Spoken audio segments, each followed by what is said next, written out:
Hey everyone, G17 here, and today I am going to give you guys another iOS strategy game called Galaxy Life. You can download this game off the App Store for iPhone, iPad, and I believe iTouch as well. But for this video, I'm going to give you guys a little guide game for those of you who are just starting out, and some tips for base defense and for attacking other players as well. This is a very good strategy game. I would highly recommend it to you guys. It is very easy. It doesn't require a whole lot of thinking. It doesn't have a big learning curve, so it's really easy to get into, and it's a lot of fun. I would definitely recommend this game to you guys. You should check it out. But anyway, let's get started here. Let's take a look at the user interface. As you can see here at the top left corner, you have your player icon over there, which shows your little avatar that you can create when you first start the game. Then, as you can see in the little star, that has your current level and the little progress bar to your next level. So let's tap on that. Of course, the Alliance feature was just recently added for the iOS version of Pocket Life or Galaxy Life Pocket Adventures. Got that back mixed up a little bit. But yeah, then underneath that you have the little red shield icon. This of course turns blue once you have a shield active. You get 5-hour protection after a player has attacked you. But underneath that you have your target spotter. Then underneath that you have the little clipboard icon, which shows any missions that you have yet to complete. Of course, I have completed all my missions here. Then on the bottom of the screen you have two resources in the game, which are gold and minerals. The gold being the gold coin there, and the green, which is the minerals. Now, next to the minerals, you have your chips. These are Galaxy chips, I believe they're called. They are used for speeding up building construction time, unit training times, and they're used to buy items as well. Of course, to get more chips, you could buy them using real money, or you could go to the Tapjoy application to get more chips for free. Then of course if you tap on the arrow icon, you have at the top the green arrow, which brings you back to the main menu. You have the two little starling dudes next to each other. That gives you the battle log, the friends list, the inbox where you could send and receive messages to other players, and the leaderboards. Then underneath that you have the little cardboard box icon. This of course gives you access to specific items. In order to craft these items, you need to first gain these items by attacking other players or by clearing obstacles that appear in your base after a certain number of hours. Then underneath that, next to that, you have your workers tab. This is where you go to hire more workers. The more workers you have means the more buildings you can upgrade and construct. So, of course, you would need the proper items in order to make more of these guys. Then you have your power-ups. You have the spy mode tool, which allows you to spy. Well, you're already allowed to spy on on other players, but this tool allows you to see what level their buildings are, any traps that are located around their base, any units that they have in their bunkers, what kind of units you'll be able to tell.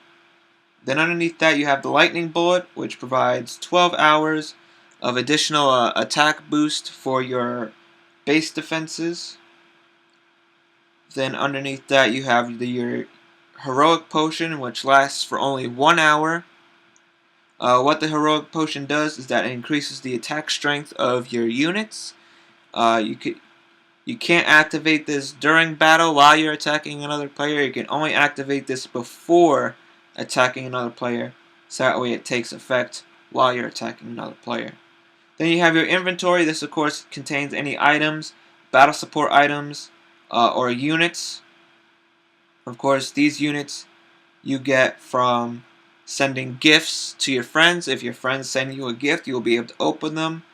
The gifts appear on this inventory screen, and you can open them, and you sometimes either get gold resources, mineral resources, and of course sometimes units or power-up items. Now let's go over the buildings here. Let's go over the resource buildings. The compact house, of course, is what generates your gold. The max level for the compact house is level 10. You would want to start upgrading these buildings as soon as you can early on, so you can start earning more gold every few hours. Then over here you have your mineral mine building, well, it's called the mine building, but this building is what generates your minerals. You can collect minerals by tapping on that icon there that says collect. And then, well, of course, the max level for that building as well is level 10.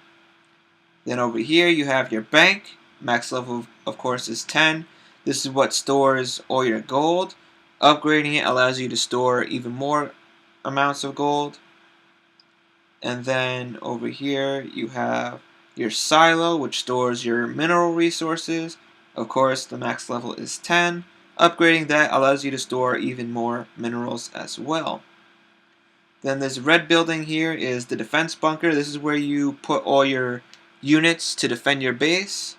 Of course, the max level is 3, and at max level you can store up to 400 units. Then next to that you have your alliance bunker, which formerly used to be the friends bunker, but now since they've added alliances to the game, it is now the alliance bunker. Your allies can store up to 300 units alliances in the game. Now let's go over the unit training buildings. Of course, here you have the training camp. This is where you go to train your infantry units. These are all your infantry units that you could train. Then over here you have your factory. This is where you go to train tanks and other vehicles. Then over here you have your starport. This is where you go to train aerial units. Of course, the max level for these buildings is 3. Then you have the warp gate, which the max level is 6. This is where all your units go that are stored, I should say, while you're preparing to attack another player. If another player destroys your warp gate, you will lose all the units that you have stored here, which is why you would want to build defenses around your warp gates, because usually players will like to attack just your warp gates, so that way you're continually denied the ability to create units. So you might want to watch out for that. But early on, when you first starting off, you'd want to start defending your base as best as you possibly can and upgrading your compact house.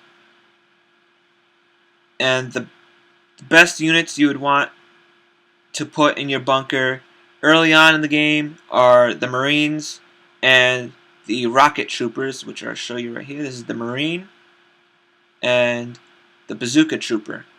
These are relatively weak units, but they're cheap, they're quick to produce, and if you're just starting off, they're good units that you could use to defend your base once you've built a defense bunker.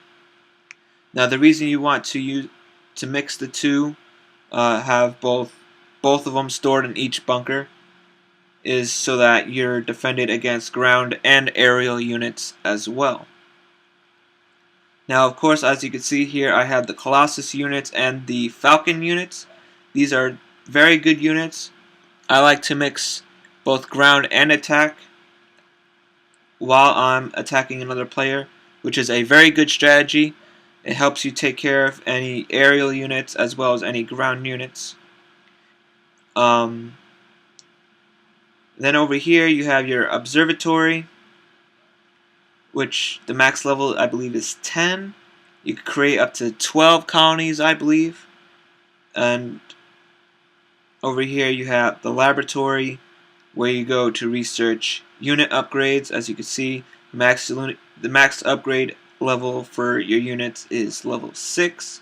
I have all my units in my main planet maximum level. Now, the best units in the game that I think are the Colossus and of course the Falcon.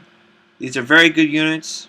Now, even though the Zeppelin is a very strong unit, it has a high attack and a large amount of health. The reason is why you wouldn't want to really depend on that unit is because it's extremely expensive when it's maxed out, and they're very slow and take a long time to reach their targets, and they are extremely vulnerable to Falcon attacks. They are only good for destroying ground, buildings, and yeah. So let's take a look at the rocket icon here. This shows you all the list of planets that you have. Then you have the system that you're in and the galaxy.